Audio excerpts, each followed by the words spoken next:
Hi everyone, my name is Nia O'Connell, and this segment of Elevate with Nia is all about having conversations pertaining to professional and personal growth.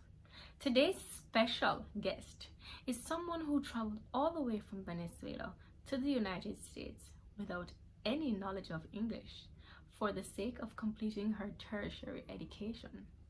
But little did she know that her strength and faith would have been tested. Stay tuned as we dive into the reality of a once international student, Orianna Camargo.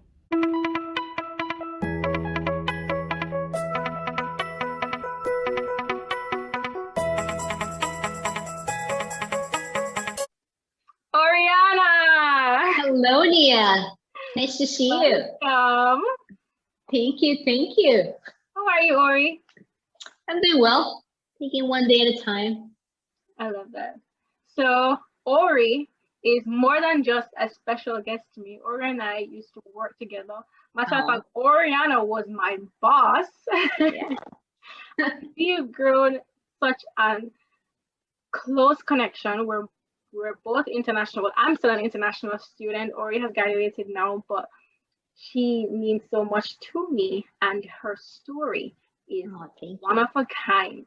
And anyone who knows Orianna Camargo knows that she's driven, she's determined, and just her journey getting here for school is unbelievable. So, Orianna, on that note, appreciate that. you're so welcome. But on that note, tell me, you're from Venezuela. What was life like in Venezuela? Absolutely.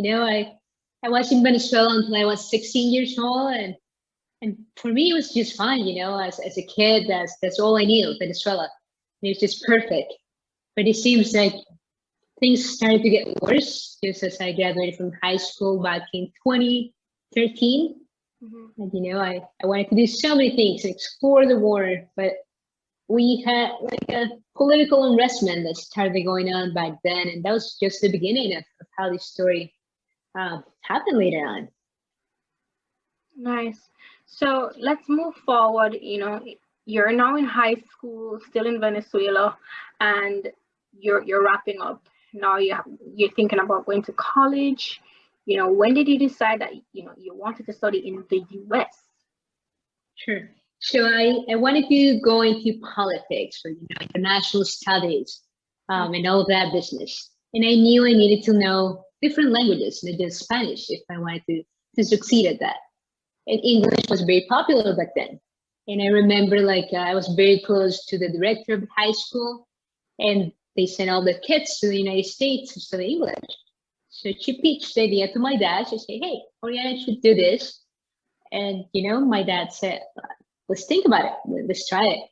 And I was going to study, I remember, to the capital of the country, Caracas. I was going to study there, but things started to get worse. And unfortunately, we decided at 16 years old, my dad thought I was too young. So he said, let's try this out. And we started looking up, all the English programs, and that was just the beginning. Yeah. Nice. So what was that like being here in the US on your English program? Sure. So, when it first came, I was too little. It was just an English program for a year, and I was too little to stay at the university. So the idea was they asked an American family if they could host me for a year. Mm-hmm. They accepted. And I think that was one of the best experiences of my life, because I don't think my English journey would have been the same without the family. Aside from just going to school every morning, 8 to 5, the fact that I was able to be exposed to this family that only spoke English, no Spanish at all, in Connecticut made a huge difference, because I was forced to speak it out. I had to draw at the beginning. I didn't know how to communicate. So I had to draw little pictures and all of that. And that was just the beginning. It's being exposed because you don't have any other choice. You have to learn it. And I think that was the difference for me with that family. Ori, did you hear what you just said? You had to draw on a board. or on a piece of paper because they just couldn't speak any Spanish, and you just had to do what you have to do. Absolutely. Yeah. Wow. So, From Ori, zero. how did you decide on choosing Barry? So, I think my English program is called ELS, actually, English Second Language. And they have, back then, they had it in different series of the US. Once you are completing the program, like almost towards the end, they give you like this magazine that has like so many different schools in the US you can choose from because they're partners with those schools. And I just remember my mom and my parents came to visit me during this year, and my mom just absolutely hated the snow. And I was in New Haven, Connecticut. Yeah. So she said, I don't like it. And for me, a way to convince my parents is, what about Miami? It's very close to home. Okay, that was 1 point for me. Yeah. And then I was looking for a Catholic university because we're very Catholic. And I just remember seeing this photo of a chapel at this school called Barry University. And I love it. I absolutely fell in love with it. And I just said, I want to try to apply here. Whether I was going or not, that was no choice. I just applied without my parents knowing or accepting to it. I just remember I emailed that school and I applied to Barry University. That's all I knew, and that's all I wanted to do. Nice. And then you actually got in. Yes. So, what was that like? You actually got in. Now you have to transition. You have to make the move over here. Did you move by yourself? What was that like? Sure. It's a funny story because as an international student, talking about the process of applying to schools, you have no idea. Your parents have no idea. They don't understand the language, no clue whatsoever. Right. And I just remember I begged Barry University to accept me. I sent so many emails trying to explain, what was happening at home and why I needed to be in it so hard. And I may not have the money, but please give me scholarships. And I don't know. I just remember I would email this guy every other day. And I know the process, because with my grades and my background, I will have gotten in just as easy as asking, just applying. But I didn't know anything better. And for me, school here was like a big deal. So I just remember, getting in was not hard. So for an international student out there, scared, it's not hard at all. And don't second guess yourself because you have a lot of potential just by your grades or whatever you're bringing from high school. Mm-hmm. It's scary, but the process is easy. And then once I got into Barry, I remember I went home for 5 months once my English program was done. Mm-hmm. Then I came back.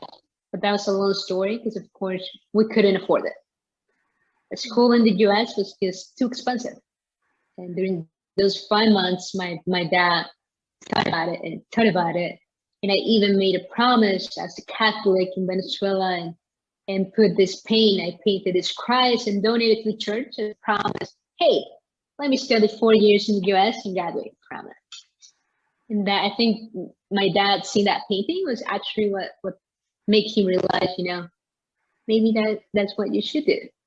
Because Venezuela was not safe back then. And I said, I would rather be pretty much poor with no sense and start from the beginning over there, but be safe than here and have it all, but being afraid of, getting out of my house or taking the bus to school. And my dad actually came with me to transition to Barry. And I had crutches back then because I felt doing CrossFit. What? And we were staying at the cheapest hotel at Crosby, and we walked a couple miles to actually get to that university, trying to talk to admissions a couple of days before orientation and ask, how much is it going to cost? And do you offer us any, loans? But unfortunately, as an international student, there was nothing available at the time. The banks wouldn't offer any loans. But my dad just saw the chapel, saw the school, and he said, let's try it 1 semester, see what happens. And I just remember I came with a suitcase of a tourist, nothing for school, and I stayed there, with that suitcase. And we went shopping to barely get whatever was needed, just the basics. A sheet for the bed, a pack of water, while someone else was going also to the same school next to us was having a full car with TVs, since we were getting basics. And I will never forget my dad asked me, do you want me to get you a TV? Because he was looking at the person next to us and he said, you know what? No, I actually have a computer where I can watch TV and I think that's plenty. It took effort, but that was just the beginning of, leaving me in the US for Barry without knowing that was actually the trip we were making back then. I love that story, or because it's all about humble beginnings and being content with what you have and not necessarily comparing with what the other person has. Absolutely. So from your humble start at Barry, I know that you said that originally your father said, let's try one semester, but I know that you end up staying there for the full 4 years. So what was that experience like for you being on campus, not as fortunate as some of the other peers in your year group, and then also being away from Venezuela for so long? Yeah. Well, to be honest, it was like a roller coaster, to be honest. It had the ups and downs, but we went through it. So, those 4 years, I think at the beginning it was easy. I was transitioning to Barry. I was excited about it. Academically, it started hitting me hard that first semester. Because for everyone else that I knew that was American or that was here in the US before I did, getting good grades was like an easy thing to do. They will study, they will party, they will go out, they will have like that Miami life and still get amazing grades. Meanwhile, I was struggling, and I never struggled in my life academically, never. I was struggling, and I didn't know if it was the second language or college in the US, but I was barely trying to get a 3.0, not even. And at this point, Ori, how much English did you know? I mean, at this point, I took that whole English year, so my English was pretty good, but not perfect. So I think it developed better throughout the years. But still, for me, at school, professors don't give you a break too much because you're just one more student. Yeah. It doesn't matter if you just learn English or if you're from another country and you didn't. It doesn't matter. You're at the same level as everyone else. So I had to catch up. So for me, there was no party life. There was no Miami life like a lot of students do. Because first I knew what my dad and my parents were sacrificed back home and how much money this was costing. And second, because I couldn't focus, I needed good grades, so I just had to bear myself in the books. Because that's when I actually understood, as an international student, you need to work double hard that everyone else will. Right. Unfortunately, that's a reality. And I understood it right there in my first semester. And then, semester went by, we made it. I started getting involved, and my dad said, it's one more semester, but whether he was telling me or not, he was like sweating it out, back home in Venezuela, and not telling me the struggles of it. But here I was at least conscious that I couldn't spend as much money as everyone else will. So I had to keep it simple. You study and, I couldn't go out. I couldn't just take an Uber. This $10 for me was a lot. So I couldn't. So I decided I was going to make the same sacrifices my parents were doing at home here. And so I did. And then I started getting involved. I did orientation team, I did RA, I got involved in everything that could first financially help me a little bit, but also that I liked. And semester after semester, I started getting scholarships. And the price that my dad was paying started lowering. Nice. And that brought us to the point that I even joined a rowing team, even though I didn't play any sports before. So that's a nice story too. Yes. Tell me more about that rowing story. Sure. So I think I have done it all back then at Barry, and we got to the point where my dad was anxious again, and he told me, I don't think I can do anymore. Money's tight. And he said, okay, let me try to find something else. And I just remember someone told me, sports is the only way to get a full ride in the US. It's one of the best ways, a lot of scholarships out there. And then I researched team by team that Barry University had. And okay, baseball, I don't play baseball. They need experience. They're going to recruit soccer. I have never done it. And then I saw this sport called rowing that I've never seen in my life. And I see these boats and I see these photos of the water. And I grew up in the ocean. My city is very surrounded by the ocean. So I thought, wow, that is amazing. Let me find out what is that. And I reached out to the coach. And actually, it was one of the only sports at Berry that offered a program called Novice. So you didn't need any experience to join the team. But during a year, they were going to train you and teach you from the beginning. Because rowing was a very easy sport to learn, but very hard physically and mentally. So whether you last or not, that was going to be up to you. Right. And that was just the beginning. And with the rowing scholarship, did it cover your full tuition?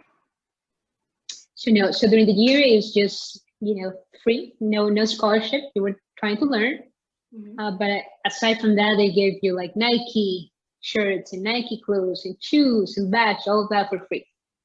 Then I think after the year, the team won national champions for the second time, and we got the rings and everything just as a team. And the coach sat me down and offered me a 5,000 scholarship.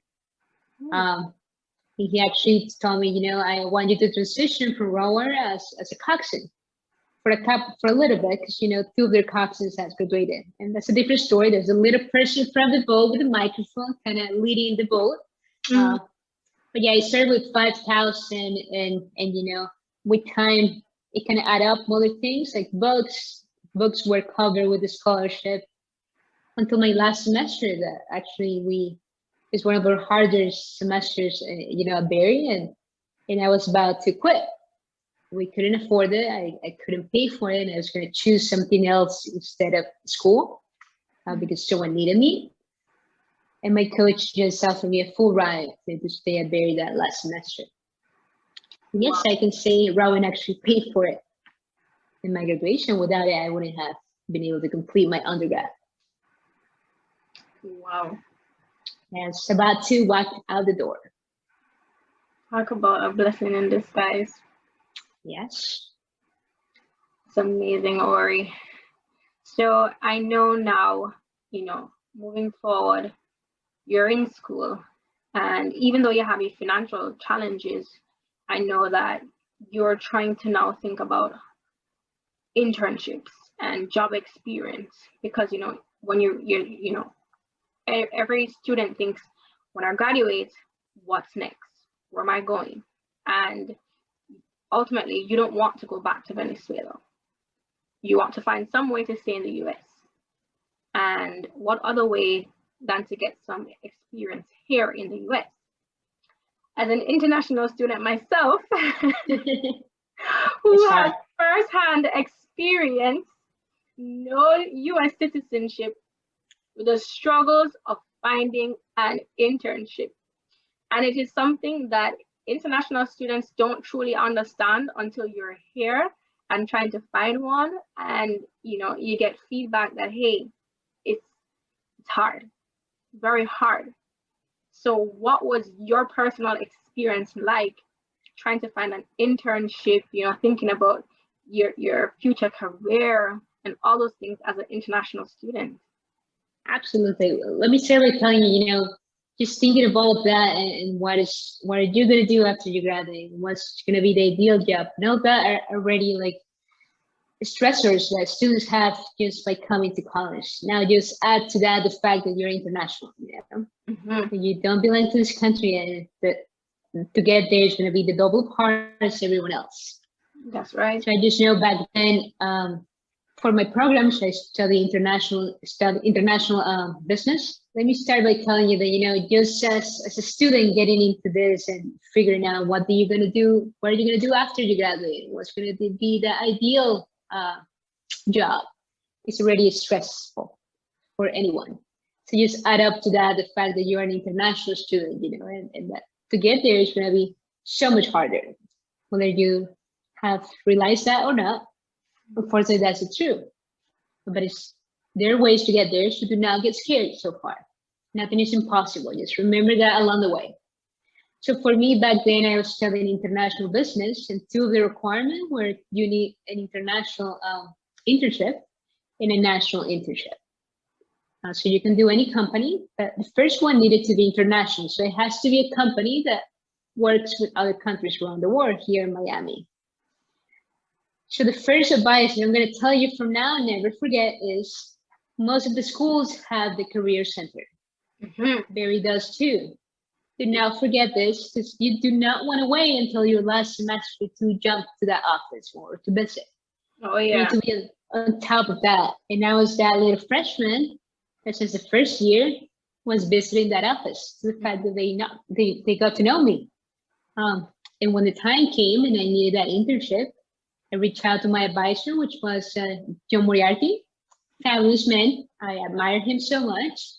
And, he got to know my story back then, and I just said, I want to find something in logistics because that's what my dad had a company on. That's what I wanted to do. That's what I want to do, kind of still.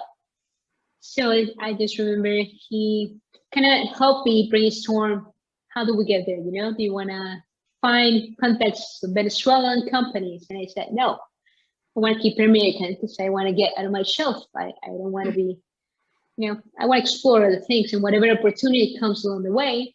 And he actually reached out to a company that came to mind and emailed them. Hey, I have this student. They're looking for an internship. Would you be open to, offering a little opportunity? And days later, they reply. And even though I was ahead of the game, because my internship wasn't until the summer and it was like the beginning of the semester, this company said, yes, I went for an interview. And then we just waited all those months until, the summer came and I actually went for my actual internship with them for like 3 months, 2 months. That's another thing, as an international student, you have a limitation of how long your internship is going to be. I know, Nia, this best, you can play around that and you can expand the time. But for me, it was a very short internship. But, I make amazing connections that I still have these days. That's my first one. Right. And as an international student, it's really good to make connections here because when you're coming Absolutely. to a different country, even if it's not in the US, you're coming as someone with no network, nothing. And it's very important to build up a proper and professional and personal network. Of course, yeah. When I had an informational meeting with an employer here, she said, America runs on network. So you gotta use up your network. Yeah, I think there's some few tips that we can give you right now that you're gonna need a lot. Always remember career center. It's gonna be right there. They may have different names at different schools, but it's the people that help you find those internships and those connections to the business world so you can transition and get that experience before you graduate. And second thing, connections. Connections is a big thing in life, very important, but specifically for you as an international student, networking. You never know who you meet that knows someone else that's going to get you to where you want to go. Right. Thank you. Yeah. So you did your internship for 3 months, you're progressing, but you're still within your undergrad program. But now graduation's approaching. Your 4 years are up, and you all know you're on that student visa, and the student visa is up once you graduate. And I know some countries will allow you to be in the country for 1 year after the graduation date. What is going through your mind now? Because you do not want to go back to Venezuela, but you have to graduate. Where does Ori go? Absolutely. But let me tell you that through my mind, there were going so many things. And I was always a plan person, and I have plan A and plan B and plan C and plan D. But something happened at the end of my semester that actually changed all my plans. And back then I got no plans at all.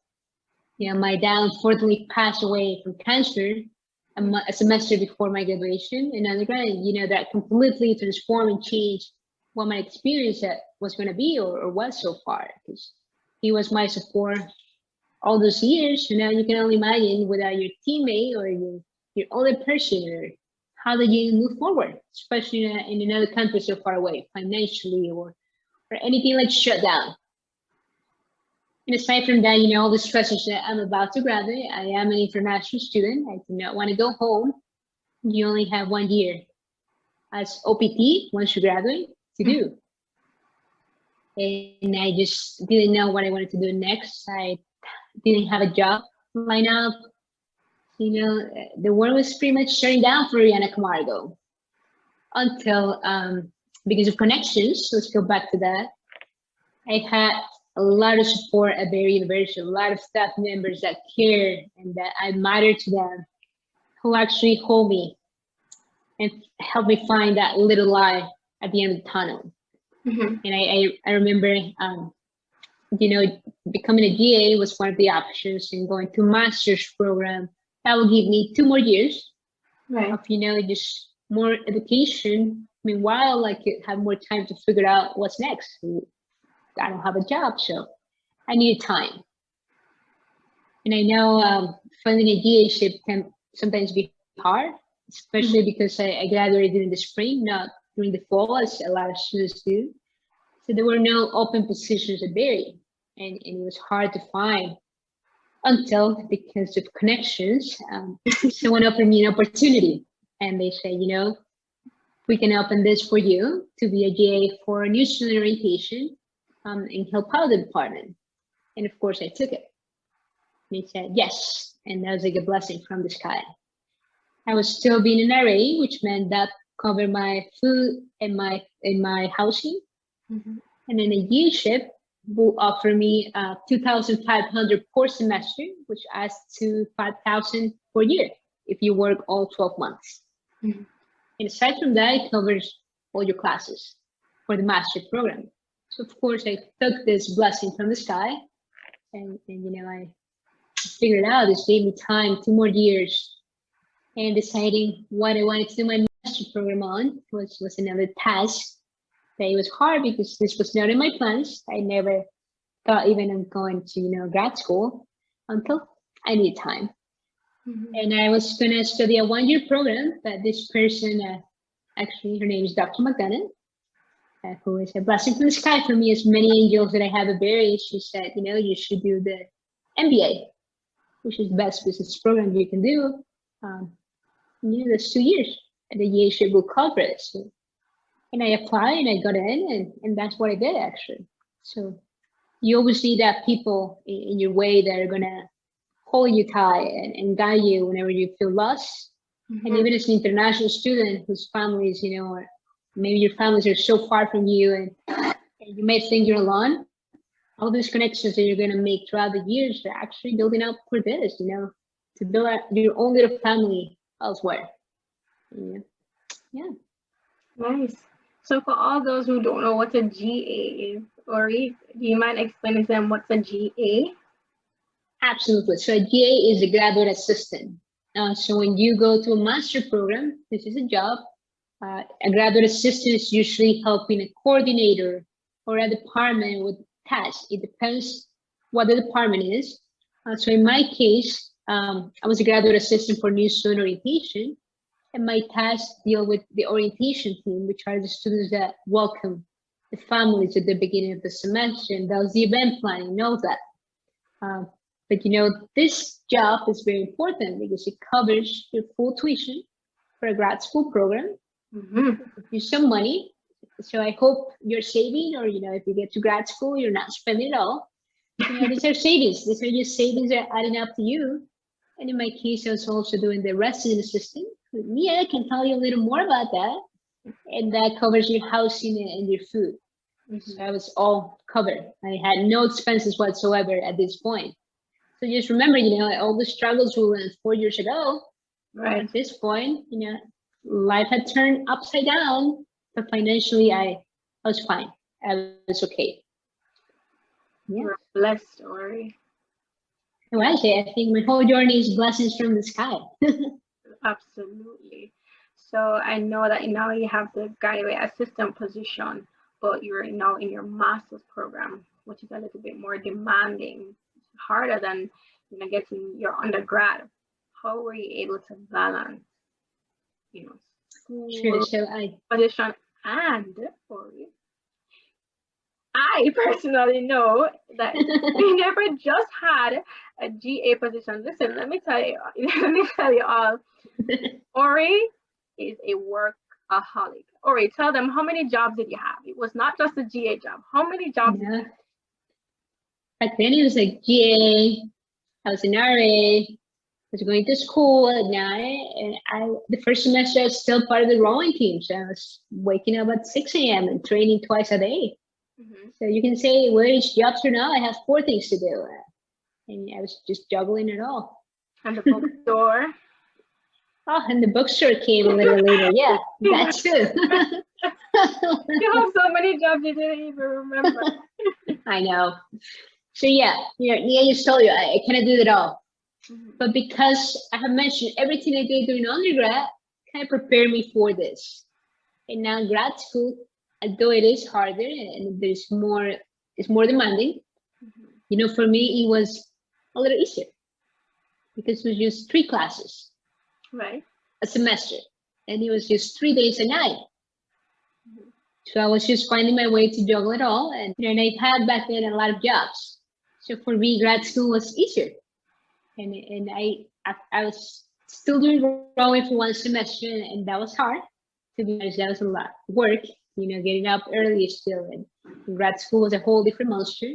But then the semester after rowing ended, at least I can say I got more sleep in the morning, so that made my life better. And I didn't have to go running for practice at night, so physically I had more energy. And then I needed more money. So I started thinking, how can I get another job as coincident? And that's when I actually started a bookstore.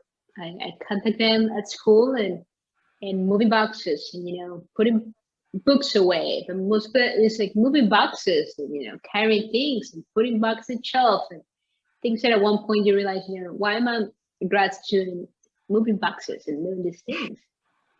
You had to learn to take the pride away. That's true, but you need to be humble and do whatever it takes to get where you want to go. And this will give me money week by week. So I was just saving money. So don't take anything for granted. Whatever job comes in front of you, take it. Whether you think, you don't have the pride to do it or not. Something that you need to learn in this country is that you need to humble down and do whatever it takes to get where you.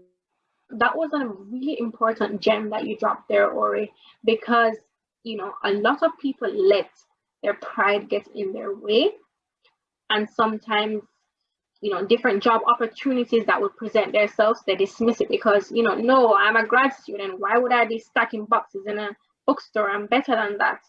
But sometimes even if the job may seem beneath you, it's just these little small steps that can help you get to your bigger goal, and that's really important. Or even if you lack experience, still don't dismiss that. Go apply. You never know how far you may go. Of course, and for me, the story is bigger than that. For me, it's because Venezuela. Right. We have so many people that have left the country elsewhere because of how destroyed it is politically and all the civil unrest that we had. And, because it's unsafe and businesses are not working, there's no jobs or so many things that I hope you guys are informed of. But yes, because of all of that, I've seen so many professionals that are doctors or everyone has a career that come here and I see them cleaning toilets at restaurants or, moving boxes.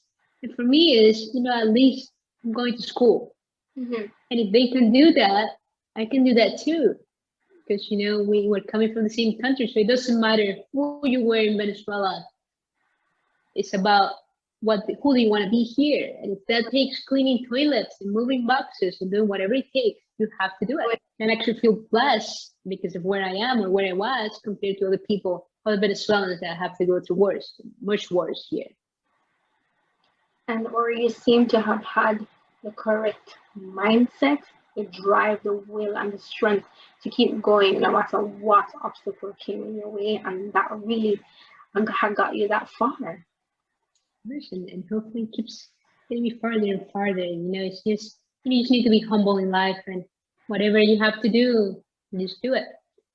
You never know how far you will go, and one day you need to look back and realize, connect the dots and see that everything you did was for a reason. Amen, girl.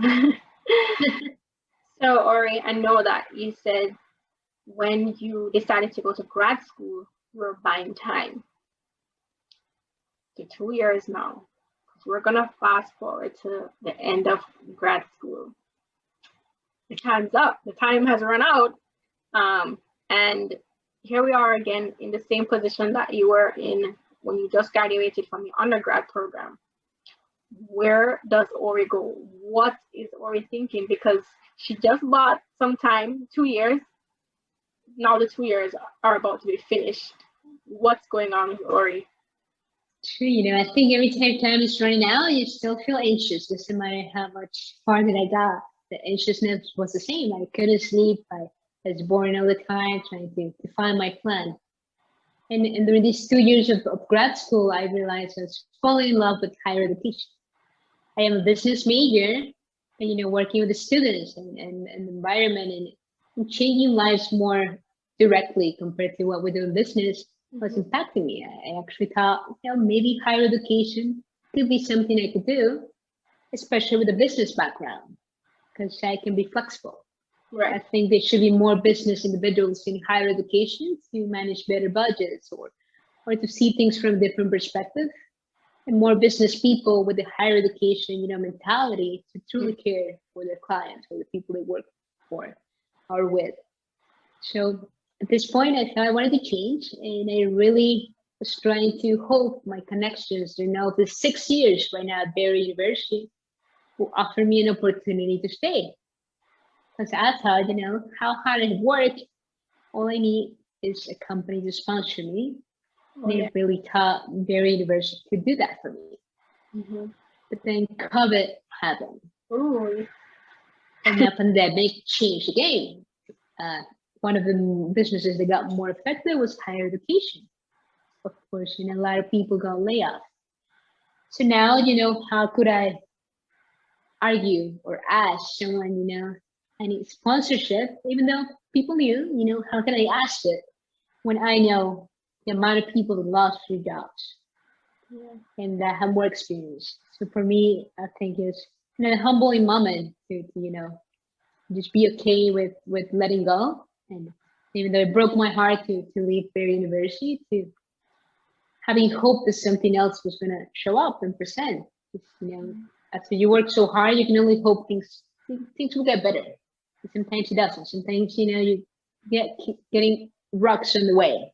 Yeah. And you need to stumble your way out of that. So COVID was one of those things that I had no idea is going to happen, unexpected as for everyone else.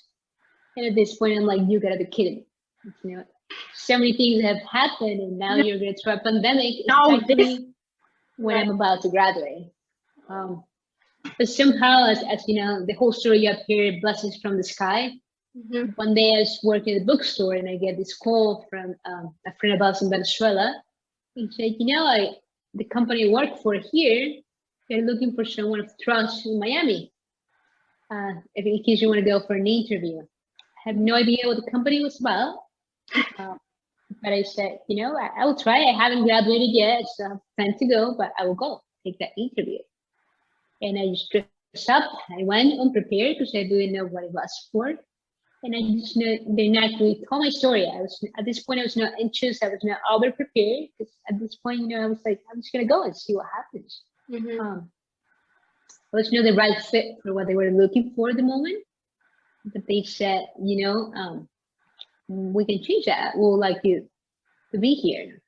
And I just remember months went by, probably a month. And then I got that call from the owner, and he said, hey, we'll do it. So if you would like to start working with us, I know you have school and everything, let's just come for a meeting. And I remember during the first interview, the only thing I said, because at one point you cannot be afraid of asking for sponsorship anymore, especially when you're getting to the end, because that's all you got left. He asked me, what do you need? And I said, I need to be sponsored. It sucks that as an international student, you need to beg for it because your work should speak by itself, everything that you have worked so hard. But as I mentioned from the beginning, you need to work the double and the triple part because doors sometimes won't open unless you knock very, very hard to get that door open. And I got that call and I said, wow, okay. And I just took it.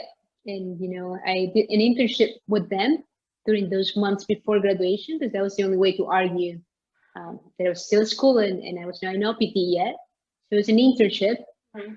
And it was not the ideal job or what I see myself doing for life, but it was a beginning.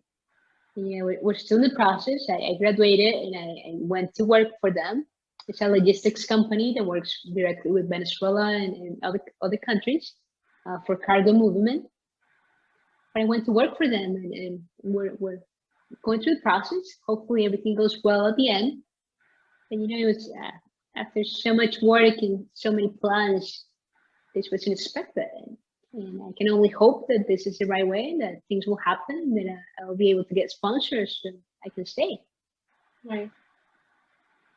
Because at this point, you know, they work so hard that you can only wait for the happy ending and hope that it happens. Right. So there you are, blessed with an internship. Yes.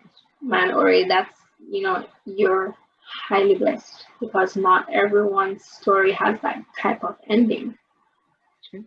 You know, so do you still have that internship? Do you still have that job now? Yes, I do. And we're going through that process, hoping, you know, everything goes well and you know, can get that work visa. But you know, you never know, so I can only hope. At this point, just hoping and praying that things work out and you know, hard work truly pays off. So I'll tell you that the story once it's done, and hopefully it's a happy ending. Yes, well, I'll definitely have to bring you back for part 2, you know, keeping up with Ori.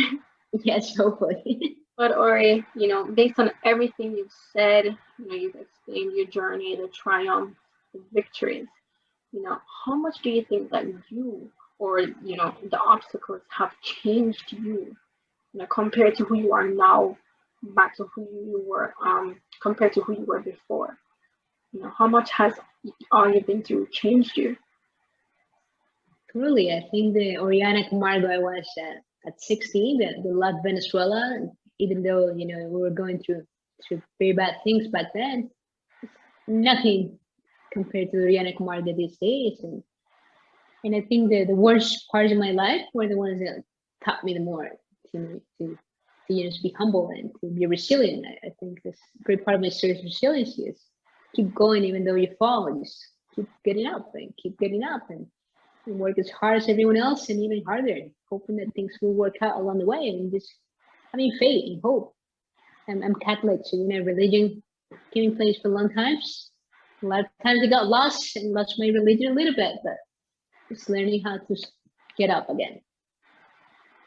I think it wasn't just the US, it was the whole experience and everything that happens to you as an international student and everything you do to get to where you want to go. All these years have lessons that, you know, make me more mature, that make me more humble, that made me appreciate some things more than others. And to understand it, unfortunately, you have to go through it. Yes. Ori, would you have changed anything? You know that even though I will say I would like to spend more time with my family and my parents now, knowing that I don't have my dad, I don't think I would have changed anything because without those things that I went through or without leaving my country at 16 years old, I wouldn't be here. And I wouldn't have been so ready when my dad left to you know, continue going on. Even though the US is so hard, it is a country of opportunities if you work for it. So I think somehow this was the right place to be for me. Somehow things happen for a reason. So no, I don't think I would change anything. Everything almost had to happen just so that you could be where you are. The good, the bad, the ugly. Yeah. Ori, you are just amazing. That's all I can say. You know, example of the true fight that you have to fight to be a successful international student and make the best of your opportunities. Now, to those international students who are watching you right now, who, so, you know, some could be from your hometown in Venezuela, from Jamaica, from anywhere in the world, who are contemplating coming to school abroad, you know, not necessarily the US, can be Europe, wherever. And, you know, they may have their own financial, problems. What is one advice you would give to them, knowing that you were once in their shoes, and now you can say you made it? What is one piece of advice that you would give to any international student?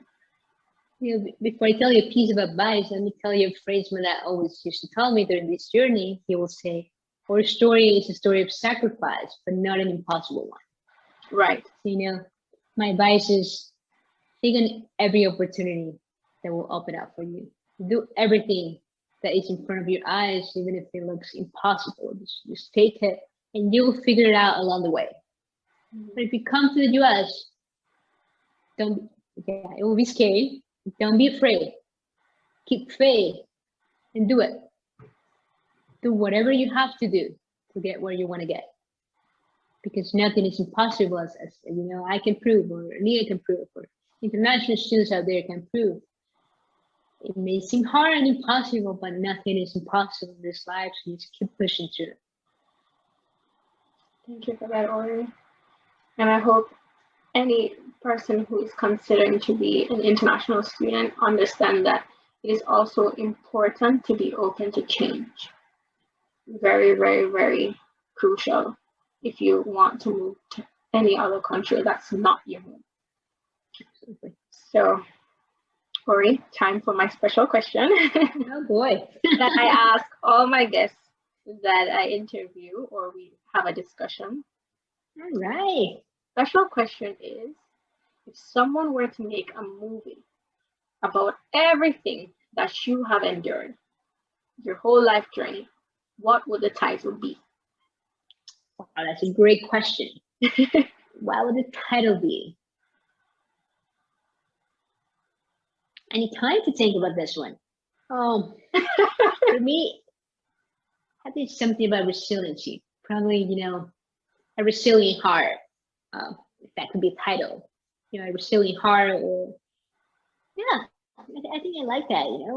Or I actually have a little thing going on. It's called Tides of Resiliency. So if I could connect that to a movie, why not? I think my whole story is about being resilient and still getting up after hard times. And, I think, I mean, it helped with my title, but those are some ideas I'm gonna throw out there for whoever wants to make my movie. I love that, Ori. So, speaking on Tides of Resiliency, why don't you tell everyone about your blog? Sure. So, I love the water, and for me, it has a lot of meaning. As we were telling you about life and international student, the waves of the ocean for me are a reminder of when we're up and when we're down. Every time you get hit by the waves, you can realize life can be like that. So I created this little blog called Tides of Resiliency. You can go to www.tidesofresiliency.com, and it's just to share people's stories, but also to keep my dad's memory alive. Because one of the things he told me before dying was, don't forget about me. And the only way I can do that is putting that story out there. So if you go, you will see my story, but you can also see other people's stories. It's just beginning, and I lost my way a little bit now that I got a job. But if you're willing to share your story, I'm looking for more stories to put out there, because I think there's something healing. I will ask you to write your own story down on paper and give it to me. Or you can share with me. But there's something healing about processing your own story and putting it down, because everyone has a story. Whether we tell it out loud or not, it's different. But everyone is resilient, whatever that is. Something in your life that has happened. So I just hope to inspire more people out there, just like Nia is doing, with her channel or Instagram. And hopefully, my end goal will to make a nonprofit out of this one day, or even a book. I'm still finding my way, but yeah, go check it out. The movie, Ori. That too. Orianna, thank you so much for sharing, for giving us advice, and just for unfolding your complete journey and telling us about all the sacrifices that you have to make, for teaching us, it's important to put our pride aside and do what is it that you have to do to get to where you want and reach that ultimate goal. Because here you are, still in the US, Yes. Going after that big goal, and also to make it big and make your family proud. And I'm sure your father is absolutely proud of you. Thank you. I appreciate that. But yeah, if my story can inspire more people out there to take that chance, even though it seems impossible, I hope it does. And it is a pleasure to share with you here today, Nia. I think what you're doing is amazing. Thank you so much, Orianna. Ori, can't say thank you enough. I am going to put Orianna's Instagram or her website link below in the description box.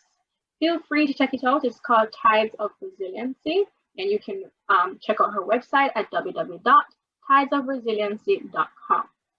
Thank you to everyone who has tuned into this video. I really do hope you were able to take away some interesting nuggets from Ori's journey, and I'll see you in the next episode. Take care.